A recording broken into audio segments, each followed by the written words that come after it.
ప్రభుత్వం శ్మశాన వాటిక స్థలాన్ని వెంటనే కేటాయించాలి. రేజింతల్ గ్రామంలో ప్రభుత్వం వెంటనే శ్మశాన వాటిక స్థలాన్ని కేటాయించాలి. ఇవ్వాలి మాకు శ్మశాన వాటిక స్థలాన్ని. ఇవ్వాలి మాకు శ్మశాన వాటిక స్థలాన్ని. ఇవ్వాలి రేజింతల్ గ్రామంలో శ్మశాన వాటిక స్థలాన్ని. ఇవ్వాలి రేజింతల్ గ్రామంలో శ్మశాన వాటిక స్థలాన్ని. ఇవ్వాలి రేజింతల్ గ్రామంలో శ్మశాన వాటిక స్థలాన్ని.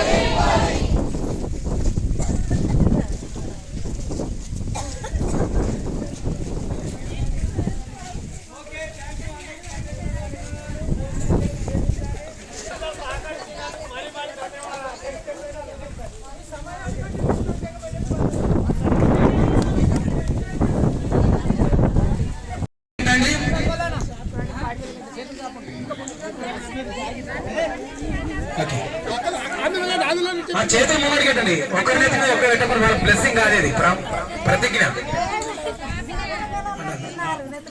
సదాశివపేట మండలం రేజింతల గ్రామంలో ఉన్న ప్రజలందరము గ్రామంలో గ్రామ సదస్సు ఏర్పాటు చేయడం జరిగింది.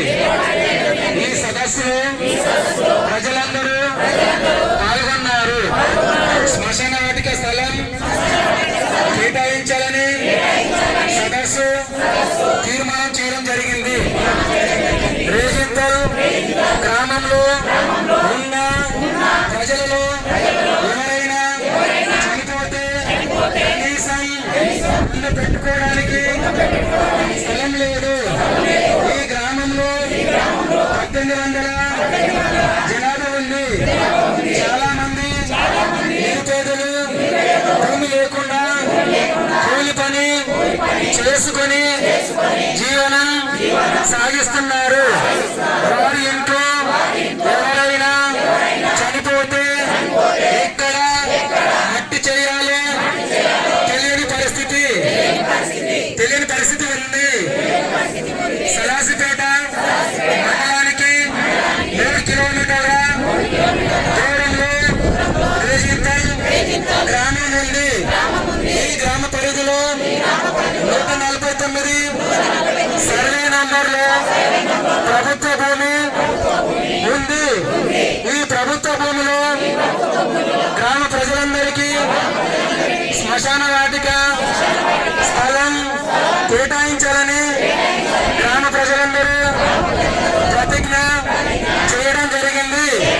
శ్మశాన వాటిక సమస్య పరిష్కారం అయ్యేంత వరకు భవిష్యత్తులో ఎంత పెద్ద ఎత్తు పోరాటానికి సిద్ధమని అందరూ ప్రతిజ్ఞ చేస్తున్నాము. సాధిద్దాం సాధిద్దాం సాధిద్దాం సాధిద్దాం సాధిద్దాం సాధిద్దాం. ఓకే, థ్యాంక్ యూ అందరికీ ప్రత్యేకమైన ధన్యవాదాలు. ఒక చిన్న ఫోటో దిగుదాం.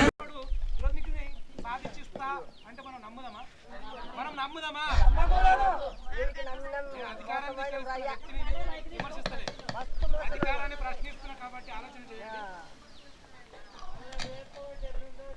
ఒక వ్యక్తి బిచ్చమ ఆమె యథార్థంగా బిచ్చం వేస్తున్నాడంట. యథార్థంగా బిచ్చం వేస్తుంది.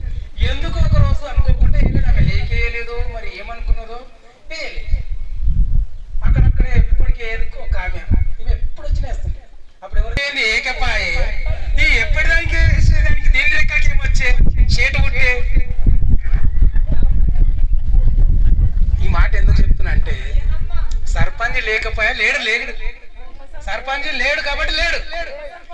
ఉప సర్పంచ్ ప్రజల చేయనుకోబడి ప్రజలను పాలిస్తా, ప్రజల అవసరాలు తీరుస్తా, మీకు అండగా ఉంటున్న వ్యక్తి ఈరోజు ఇంత సమస్య ఉన్నది, ఇంత పని బేకరై కూర్చుంటే నాకు పని ఉన్నదని చెప్పి నేను మాట్లాడిన పోతంటే ఇచ్చే ఉద్దేశమా ఈయన ఉద్దేశమా? ఈయన ఉద్దేశం ఉన్నది కాబట్టి ఇటువంటి సభ నిర్వహిస్తున్నాం. మీ అందరికి తెలవాలని చెప్పి ఆలోచన చేపిస్తున్నాం. ఎందుకు ఇయ్యదప్ప ఇస్తున్నాం కదా, రూలింగ్లు ఉన్నది కదా అంటే ఈ రోజు తీర్మానం చేసిన గ్రామంలో పలానా సర్వే నంబర్లా ఇంత భూమి ఉన్నది మిగులు వాటినది ఇయ్యండి చెప్పి తీర్మానం చేసిస్తే ఆ తీర్మానం చెప్పి ఆడివకి ఇవ్వాలి సర్పంచ్ ఆడివకి ఇవ్వాలి సెక్యూరిటీ అని సర్పంచ్ ప్రత్యేకంగా ఇస్తాము. రేజింతల గ్రామం సర్వే చేసి రేజింతల గ్రామంలో భూమిలో ప్రభుత్వ భూమి ఏడున్నదో సర్వే చేసి శ్మశానం పెడవైన. సంగారెడ్డి జిల్లా సదాశివపేట మండలం రేజింతలు గ్రామంలో శ్మశాన వాటికకు స్థలం లేక తీవ్ర ఇబ్బందులు ఎస్సీలు, ఎస్టీలు, బీసీలు, మైనార్టీలకు సంబంధించి తీవ్ర ఇబ్బందులు ఎదుర్కొంటా ఉన్నారు. ఈరోజు గ్రామంలో 149 సర్వే నంబర్లో 4 ఎకరాల 9 గుంటల భూమి ప్రభుత్వ భూమి ఉంది. ఈ ప్రభుత్వ భూమిని శ్మశాన వాటికకు కేటాయించాలని గ్రామంలో గ్రామ సదస్సు నిర్వహించడం జరిగింది. ఈ సదస్సులో ఏకగ్రీవంగా మొత్తం కూడా హాజరైన సభ్యులందరూ కూడా తీర్మానం చేయడం జరిగింది. అదేవిధంగా ఇప్పటికే గ్రామ పంచాయతీ తరపున కూడా సమావేశం పెట్టి ఈ ప్రభుత్వ భూమిని శ్మశాన వాటిక కేటాయించాలని చెప్పేసి తీర్మానం ఏదైతే జరిగిందో ఈ తీర్మానాన్ని ఇప్పటికే ఇక్కడ స్థానిక ఎంఆర్ఓ గారికి కూడా వినతిపత్రం రూపంలో ధర్నా చేసి ప్రజలందరూ కూడా ఇచ్చారు. అయినా సమస్య పరిష్కారం కాలేదు. జిల్లా కలెక్టర్ గారు తక్షణమే స్పందించి ఈ గ్రామంలోని శ్మశాన వాటిక స్థలాన్ని వెంటనే కేటాయింపు చేయాలని చెప్పేసి ఈరోజు మేము డిమాండ్ చేస్తాము. అంతేకాదు ఎస్సీ ఎస్టీలకు మొత్తం కూడా ఈరోజు స్థలం లేకుంటే కొనివ్వాలని చెప్పేసి చట్టం చెప్తా ఉంది. ఇన్ని సంవత్సరాలు స్వతంత్రం వచ్చి 79 సంవత్సరాలు అవుతా ఉన్నా ఇప్పటికి కూడా ఈ గ్రామంలో శ్మశాన వాటిక సమస్య పరిష్కారం కావడం లేదు. మరి ప్రభుత్వం స్పందించాలి, వెంటనే స్థలాన్ని ప్రభుత్వ భూమి ఉన్నది కాబట్టి వెంటనే కేటాయింపు చేసి ఇవ్వాలని చెప్పేసి మేము డిమాండ్ చేస్తున్నాం. ఒకవేళ కనుక కలెక్టర్ గారు ప్రభుత్వం వెంటనే స్పందించకపోతే పెద్ద ఎత్తున ఉద్యమాలు చేయడానికి గ్రామ ప్రజలందరూ కూడా సిద్ధంగా ఉన్నారు. దీనికి ప్రజలందరూ కూడా ఏకగ్రీవంగా పార్టీలకు అతీతంగా పోరాటం చేయడానికి ముందుకు వస్తున్న పరిస్థితి ఉన్నది. కాబట్టి స్థానిక ఎమ్మెల్యే గారు, ప్రజాప్రతినిధులు ఇక్కడ ఉన్న అందరూ కూడా స్పందించి ఈ యొక్క సమస్యను వెంటనే పరిష్కారం చేయాలని చెప్పేసి ఈరోజు గ్రామ సభ ఏకగ్రీవంగా తీర్మానం చేసింది. కాబట్టి ప్రభుత్వం వెంటనే స్పందించి సమస్యను పరిష్కారం చేయాలని చెప్పేసి మేము కోరుతా ఉన్నాం. ఈరోజు బతకడానికి ఎట్లాగో వాళ్ళు పని చూపించడం లేదు, భూములు ఇవ్వడం లేదు, ఉద్యోగాలు ఇవ్వడం లేదు. కానీ పోయిన తర్వాత 6 అడుగుల గజం స్థలాన్ని అడిగితే కూడా అది కూడా ఇవ్వకపోవడం అనేది చాలా దుర్మార్గమైన విషయం. కాబట్టి కలెక్టర్ గారు ప్రభుత్వం వెంటనే స్పందించి ఈ రేజింతల గ్రామం యొక్క సమస్యను వెంటనే పరిష్కారం కావాలి. ఇది జిల్లా వ్యాప్త సమస్యగా కాకుండా వెంటనే పరిష్కారం చేయాలని చెప్పేసి మేము జిల్లా కలెక్టర్ గారిని మరోసారి ఈ సదస్సు సందర్భంగా డిమాండ్ చేస్తాం. నా పేరు గోపాల్, రేజింతల గ్రామ సభ్యుని, 3వ వార్డు మెంబర్ని. కాబట్టి మా ఊరిలో శ్మశాన వాటిక చాలా ఇబ్బందికరంగా ఉన్నది. బీసీలకు కానీ బీసీలు ఎవరైనా చనిపోతే చెరువులో పెట్టుకోవాల్సిన పరిస్థితి వస్తుంది. కాబట్టి అట్లా ఇంకా భూమి లేని వాళ్ళు చాలామంది ఉన్నారు. కాబట్టి దయచేసి ప్రభుత్వాన్ని కోరేది ఒకటే, గ్రామ సర్పంచ్ ద్వారా ఎంఆర్ఓకు లెటర్ ఇచ్చేసినాం. అలాగే మా కమిటీ శ్మశాన వాటిక కమిటీ ద్వారా కూడా ఎంఆర్ఓకు లెటర్ ఇవ్వడం జరిగింది.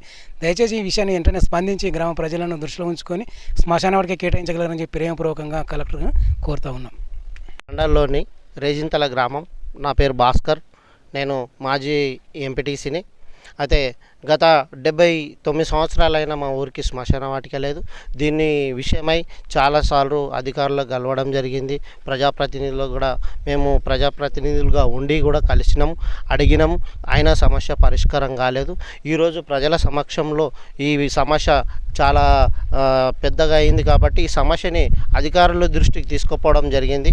గ్రామంలో కూడా ఈ సమస్య గురించి మేము చర్చించి దీన్ని తీర్మానం 149 సర్వే నెంబర్లో స్థలం ఉంది, దీన్ని తీర్మానం చేయమని అడిగినాము. అది అడిగి దాన్ని సాధించుకున్నాము తీర్మానాన్ని కూడా.